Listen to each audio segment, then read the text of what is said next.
Dua orang pria yang sudah beristri sedang bercakap-cakap. Mereka adalah teman baik sejak masa bujangan dulu, jadi hal-hal pribadi pun bisa jadi bahan percakapan mereka. Jok, saya bingung nih. Istriku sebentar lagi ulang tahun. Enaknya diberi hadiah apa ya? Berikan apa yang ia suka, Din, kamu pasti tahu doong. Itu masalahnya, semua barang kami sudah punya. Lagi pula kalau istriku ingin sesuatu, dia bisa beli sendiri kok. Joko pun berpikir sejenak. Kemudian ia melontarkan sebuah ide. Bagaimana kalau kamu beri istrimu sertifikat cinta? Isinya begini, selama 60 menit ke depan, kamu akan mengabulkan segala permintaannya untuk bercinta dengan gaya apapun juga. Wah, cemerlang juga otakmu. Lagi pula kan aku enggak usah keluar duit.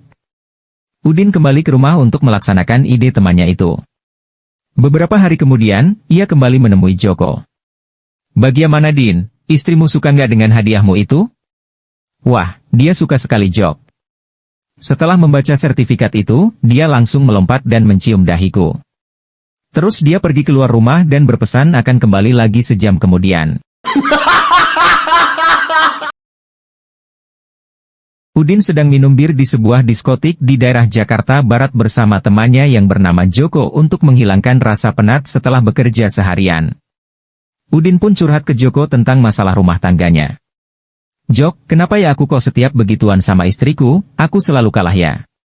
Joko pun menjawab, itulah gunanya teman, Din, bagaimana kalau kita keroyok aja istrimu biar kamu menang? Udin adalah seorang suami yang sering jajan di komplek lokalisasi. Suatu malam, ketika ia selesai bercinta dengan istrinya sendiri, Udin langsung menyerahkan uang 200.000 kepada sang istri dan buru-buru mengenakan celana panjang.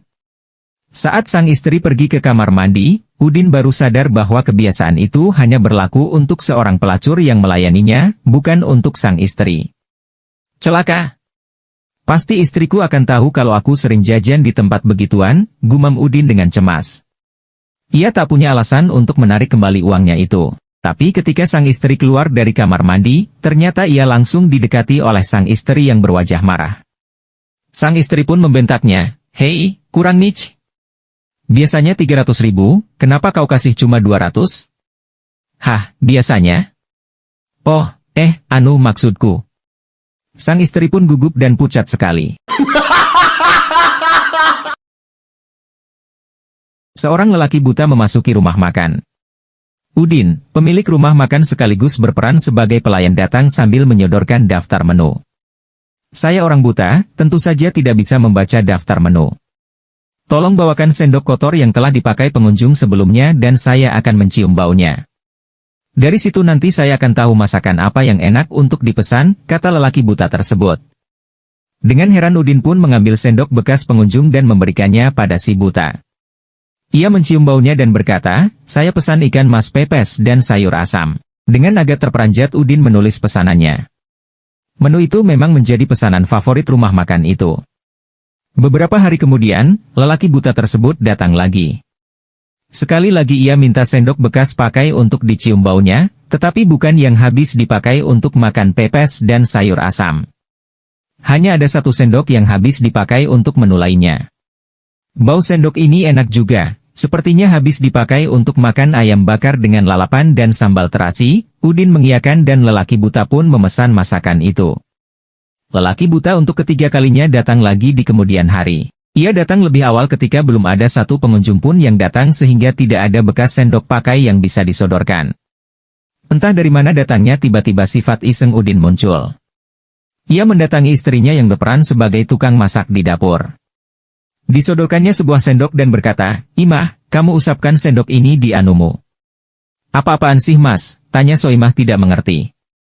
"Udahlah nurut aja demi kemajuan rumah makan kita," kata Udin setengah memaksa. Soimah pun menurut, mengusapkan sendok di anunya dan mengembalikannya ke Udin. Dibawanya sendok tersebut ke lelaki buta yang sedang duduk menunggu. Begitu ia mencium baunya, sambil mengernyitkan keningnya, lelaki buta itu berkata, "Aku tidak mengira kalau Soimah bekerja di sini." Udin adalah seorang polisi. Sehari-harinya ia sering berurusan dengan penjahat, pekerjaannya sangat meletihkan dan mentalnya juga sangat tegang. Pada suatu malam saat pulang ke rumah dalam kondisi fisik sangat lesu, ia berkata pada istrinya dengan tak bersemangat. Kalau nanti ada telepon mencari diriku, tak peduli siapa saja, kamu katakan aku tak ada di rumah ya. Aku sekarang betul-betul kecapean. Sebentar kemudian telepon berdering, istrinya mengangkat gagang telepon, lalu berkata dengan suara yang sangat kecil, suamiku sekarang ada di rumah. Udin pun rada marah dan segera mencela istrinya dengan suara yang cukup keras, bukankah tadi sudah kukasih tahu dirimu, bila ada telepon katakan aku tak ada di rumah. Istri dengan agak gelisah berkata, sayang, jangan marah, telepon barusan itu adalah telepon untukku, bukan telepon untukmu. Ada percakapan 3 orang suami. Suami pertama, saya heran, istri saya kok tingkahnya aneh-aneh, masa dia bilang ingin beli DVD player, padahal TV aja kita gak punya. Suami kedua, istri saya lebih aneh lagi, Pak, maksa-maksa minta beli tabung gas. Padahal kompor di rumah kami masih kompor minyak. Suami ketiga, wah, istri saya paling aneh banget, Pak, dia bilang mau tugas keluar kota, dia bawa 10 kondom Pak, bayangin, Pak, 10 buah, dia gak mikir apa ya? Mau dipasang di mana itu kondom? Dia kan wanita.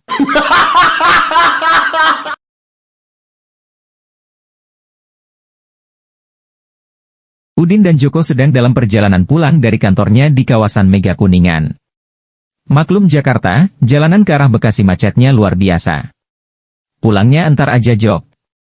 Mari kita berhenti dulu dan bersantai di sebuah tempat yang baru gue temukan ini, ujar Udin sambil menunjukkan selembar kartu nama sebuah kafe. Kamu tahu gak? Bangku bar di kafe tersebut diberi nomor dan kemudian diundi. Kalau nomormu kena, maka kamu boleh naik ke lantai atas dan menikmati suatu permainan seks dengan gratis. Oh ya, sahut Joko. Apakah nomor bangkumu udah pernah kena? Aku sih belum, kata Udin. Tapi istriku udah 2 kali menang. Sepulang dari lembur di kantor, Udin pulang ke rumahnya. Setelah masuk kamar dia melihat istrinya dalam keadaan telanjang bulat dan ia melihat asbak di meja sisi ranjang ada sebatang cerutu yang masih menyala. Bagus-bagus, katanya dengan geram sembari berteriak. Kalau kau tidak memberitahukan dari mana asal cerutu ini, maka akan kubunuh. Baik sayang aku, cerutu itu dari Havana, kata seorang cowok dari kolong ranjang sambil ketakutan. Saat sedang mengemas-ngemas kamar, Soimah menemukan selembar foto mesra antara suaminya dengan seorang wanita yang tak dikenal oleh dirinya, maka ia segera bertanya pada suaminya, apa-apaan ini, kamu selingkuh di belakangku ya? Suaminya berkata, kamu jangan salah paham. Ini adalah foto bersama dengan mantan pacarku pada 5 tahun yang lalu, kami sudah lama sekali memutuskan hubungan. Mendengar penjelasan itu, Soimah pun langsung naik pitam, dasarnya bandot tua. Sweater rajut yang kamu pakai itu sweater yang kurajut untukmu 1 tahun lalu. Mana mungkin 5 tahun yang lalu sudah bisa kamu pakai? Udin dan istrinya Soimah sudah bertahun-tahun terdampar berdua saja di sebuah pulau kecil terpencil. Suatu hari mereka menemukan seorang pria terdampar di pantai. Namanya Joko, orangnya tampan dan badannya juga bagus, Soimah pun langsung kesengsem padanya. Joko pun merasakan hal yang sama. Di lain pihak, Udin senang kedatangan manusia lain. Dari yang tadinya hanya berdua bergantian berjaga-jaga 12 jam di malam hari, sekarang mereka bisa bergantian bertiga. Joko pun menerima pembagian itu, malah dengan senang hati menawarkan diri untuk giliran pertama. Maka naiklah dia ke atas menara jaga. Di bawah, Udin dan Soimah mempersiapkan api unggun untuk memasak. Joko yang lagi di menara jaga berteriak, "Hei! Jangan bersetubuh dong!" Udin pun balas berteriak, "Kami tidak bersetubuh." Beberapa menit kemudian mereka bersama-sama mengangkat kayu. Lagi-lagi Joko berteriak, "Hei! Jangan bersetubuh dong! Kami tidak bersetubuh!" Jawab Udin kesal. Kemudian Udin dan Soimah meletakkan daun-daun di gubuk untuk alas tidur, dan kembali Joko berteriak, "Hei! Ini bukan waktunya bersetubuh." "Kami tidak bersetubuh," balas Udin semakin kesal. 4 jam kemudian berakhirlah giliran Joko, dilanjutkan oleh Udin. Udin pun naik ke menara jaga. Joko pun tak melewatkan kesempatan itu dan langsung bercinta dengan penuh nafsu dengan Soimah. Setiba di atas Udin memandang ke bawah dan berkata, benar juga ya. Kalau dari sini kelihatan memang kayak orang bersetubuh. Dua orang tante bernama Soimah dan Lastri lagi ngegosip ngobrol berdua. Lastri, gua bingung nih, kadang gua lagi gak nafsu, tapi suami gua gatel dan nafsu mulu. Jadi mau gak mau gua ladenin deh. Oh kalau gua sih hampir gak pernah punya masalah kayak gitu.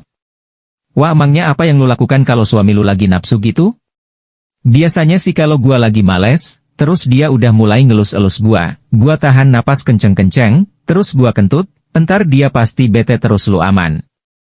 Malamnya, saat Soimah udah mau tidur dan lampu udah dimatiin, suaminya baru keluar dari kamar mandi langsung mulai ngelus-elus pantatnya dan Soimah langsung memperagakan jurus baru yang diajarkan Lastri. Soimah pun langsung tahan nafas dan kentut. Suaminya dengan kaget berkata, loh Lastri, kamu kok di sini? Soimah dan anaknya saat berada di lobi hotel melihat ada sepasang turis asing sedang asyik berciuman di situ. Dan si anak bertanya sama ibunya, Mama, lagi ngapain sih mereka berdua itu? Oh itu si turis yang laki-laki sedang memberi napas buatan sama yang perempuan karena habis tenggelam di kolam renang. Oh kasihan ya. Setelah 2 bulan berlalu peristiwa tersebut, si anak bilang sama ibunya. Mama kasihan ya Mbak Inem pembantu kita. Kenapa emangnya? Tadi pagi mungkin habis tenggelam di kolam renang. Lo dari mana kamu tahu? Tadi pagi saat Mama pergi kerja saya lihat ayah sedang memberi napas buatan pada Mbak Inem. Udin yang memiliki 6 anak, mulai memanggil istrinya dengan panggilan ibu 6 anak, bukan dengan namanya. Sang istri, pada awalnya geli, terkekeh dan tertawa-tawa. Beberapa tahun kemudian, sang istri pun sudah bosan dengan ini. Ibu 6 anak, katanya, makan malam apa malam ini? Ambilkan aku kopi. Sang istri pun menjadi sangat frustrasi. Akhirnya, saat akan menghadiri kondangan bersama istrinya, Udin dengan bercanda berteriak, Ibu 6 anak, sepertinya sudah waktunya bagi kita untuk berangkat. Sang istri segera berteriak kembali, aku belum selesai dandan, ayah 4 anak.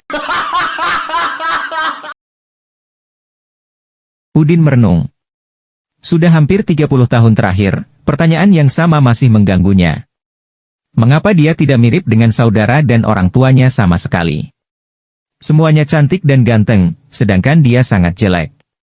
Dia mengumpulkan semua keberaniannya dan memutuskan untuk bertanya kepada ibunya, Bu, tolong katakan sejujurnya, saya dulu diadopsi kah?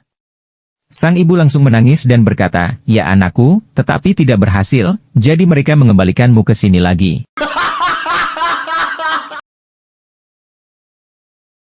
Udin telah menerima telepon dari pengacaranya, bersikeras agar mereka segera bertemu.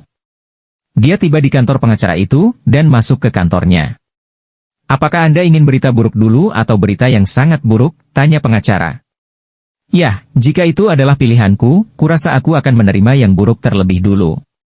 Berita buruknya, istri Anda menemukan sebuah foto senilai 5 miliar rupiah. Itu berita buruknya, Udin tercengang. Jika Anda menyebut itu berita buruk, saya tidak sabar untuk mendengar berita yang sangat buruknya. Kabar sangat buruknya, foto itu berisi Anda dan sekretaris Anda sedang bercinta. Seorang politisi yang masih muda telah berlibur singkat dan menginap di sebuah villa di pedesaan. Terakhir kali dia datang, dia berhasil bercinta dengan putri pemilik penginapan itu. Setelah 3 tahun, dia kembali ke tempat itu sambil membayangkan hari-hari yang menyenangkan yang akan dia lewati lagi. Dia masuk ke lobi penginapan, lalu berhenti sejenak. Di sana ia melihat kekasihnya duduk dengan bayi di pangkuannya. Soimah, mengapa kamu tidak memberitahuku saat kamu hamil? Aku pasti akan bergegas ke sini, dan kita bisa saja menikah. Dan bayinya akan memiliki nama keluargaku, kata politisi tersebut. Begini mas, kata perempuan itu, ketika kerabat di sini tahu tentang kondisiku, kami duduk sepanjang malam dan bicara. Kemudian kami memutuskan bahwa, akan lebih baik memiliki anak tanpa ayah dalam keluarga ini daripada menjadi anak politisi. Suatu hari Udin tersesat di hutan belantara di Cina. Setelah berjam-jam mengelilingi hutan, dia bertemu dengan seorang kakek berjanggut panjang sekali. Udin berkata, "Kakek, bisa tolong aku tersesat dan hari sudah malam, bisa aku berteduh di tempatmu?" "Oke," jawab si kakek. "Tapi kalau sampai kau menyentuh anak gadisku, kau akan merasakan 3 siksaan terkejam dari seluruh Cina." "Baik," jawab Udin. Maka dibawalah Udin dan disediakan tempat tidur. Sebelum memasuki ruang tidur, Udin melihat seorang wanita cantik, seksi dan menawan dan memandangnya dengan penuh nafsu. Tapi Udin membuang pikirannya jauh-jauh mengingat peringatan si kakek. Tapi seiring berjalannya malam dan hawa dingin, Udin tidak bisa menahan pikirannya dan nafsunya. Maka diam-diam masuk ke dalam kamar si gadis, dan menikmati malam yang penuh dengan erotisme dengan gadis itu. Kemudian si pemuda kembali ke tempat tidur. "Aman," katanya dalam hati. Keesokan paginya setelah ia bangun, ia melihat ada sebongkah batu di dadanya. Tertulis di batu tersebut, "Siksaan Cina pertama, sebongkah batu pada dada." Udin berpikir, cuma inikah yang kakek tua itu bisa lakukan? Maka ia mengangkat batu tersebut dan melemparnya ke jendela. Sekilas ketika ia melempar batu tersebut, ia membaca tulisan lain pada batu tersebut. Siksaan Cina kedua, batu terikat dengan biji kelamin kiri. Maka paniklah dia dan dengan spontan ia melompat ke jendela, dan berpikir lebih baik patah-patah tulang daripada kehilangan biji. Saat ia melompat keluar jendela mengejar batu tersebut, ia membaca sebuah tulisan di tanah. Siksaan Cina ketiga, biji kanan terikat pada kaki tempat tidur. Suatu hari Soimah ingin tahu bagaimana reaksi suaminya jika dia pergi tanpa memberitahunya kemana dia pergi. Soimah pun memutuskan untuk menulis surat kepadanya yang mengatakan bahwa dia bosan padanya dan tidak ingin tinggal bersamanya lagi. Setelah menulis surat itu, dia meletakkannya di atas meja, dan segera ke bawah tempat tidur untuk bersembunyi sampai suaminya pulang. Ketika suaminya akhirnya kembali ke rumah, suaminya melihat surat itu di atas meja dan membacanya. Setelah beberapa saat hening, dia mengambil pena dan menambahkan sesuatu ke surat itu. Kemudian suaminya mulai berganti pakaian, menyiulkan lagu-lagu gembira dan menyanyi sambil berjoget saat dia melakukannya. Dia meraih teleponnya dan menelepon sebuah nomor. Soimah mendengarkan dari bawah tempat tidur saat dia mulai mengobrol dengan seseorang. "Hei sayang, aku baru saja ganti baju lalu akan bergabung denganmu," katanya. Sedangkan untuk istriku, akhirnya dia sadar bahwa aku telah mencurangi dia dan dia akhirnya pergi. Aku benar-benar salah telah menikahinya. Aku berharap kau dan aku bertemu lebih awal. Sampai jumpa sayang. Kemudian dia menutup telepon dan keluar dari kamar. Dengan air mata dan kesal, dia turun dari bawah tempat tidur dan terhuyung-huyung untuk membaca apa yang ditulis oleh suaminya yang tidak setia di akhir suratnya. Dengan mata berkaca-kaca, dia membaca, "Aku bisa melihat kakimu bodoh. Aku hanya keluar sebentar ke Alfamart untuk membeli roti." Di sebuah kota ada seorang pejabat yang suka sekali jogging setiap pagi. Dan setiap lewat sebuah jalan dia selalu bertemu dengan seorang cewek penjajah seks yang berdiri di sana. Setiap kali pejabat tersebut lewat, tiap kali pula si cewek berteriak kepadanya, 500.000 mau. Dan pejabat tersebut selalu menjawab dengan bercanda pula, "Gak 5.000 perak baru mau." Hal tersebut sudah menjadi kebiasaan mereka setiap kali berpapasan. 500.000. Gak, 5.000. Suatu hari istri si pejabat ngotot mau pengen ikut jogging juga. Walaupun sang pejabat berusaha dengan segala cara mencegahnya, tetap saja sang istri ngotot ikut. Sang pejabat mengalah sambil hatinya was-was bakal ada perang dengan istrinya kalau si PSK itu berteriak kepadanya. Dia tahu sang istri tidak akan percaya bahwa itu cuma candaan saja. Benar saja, ketika suami istri itu jogging berdampingan mendekati jalan itu sang PSK sudah berdiri di sana. Si pejabat mencoba menghindari tatapan mata si PSK dan terus berlari melewatinya. Sang pejabat sudah merasa senang tidak ada insiden ketika dari belakang dia mendengar sang PSK berteriak, "Lihat sendiri kan apa yang kamu dapat dengan 5.000 perak." Dua orang sahabat, Udin dan Joko lagi duduk-duduk di pinggir sawah sehabis mencangkul. Udin bertanya kepada Joko, "Jok, ini seandainya lo. Seandainya nih, aku diam-diam datang ke rumahmu waktu kamu nggak di rumah, terus aku tidur sama istrimu, apa itu akan membuat kita jadi bermusuhan?" Udin kelihatannya berpikir serius sambil menggaruk-garuk kepalanya, lalu menjawab, kayaknya nggak tuh Jok, tapi yang pasti itu membuat kita jadi seri.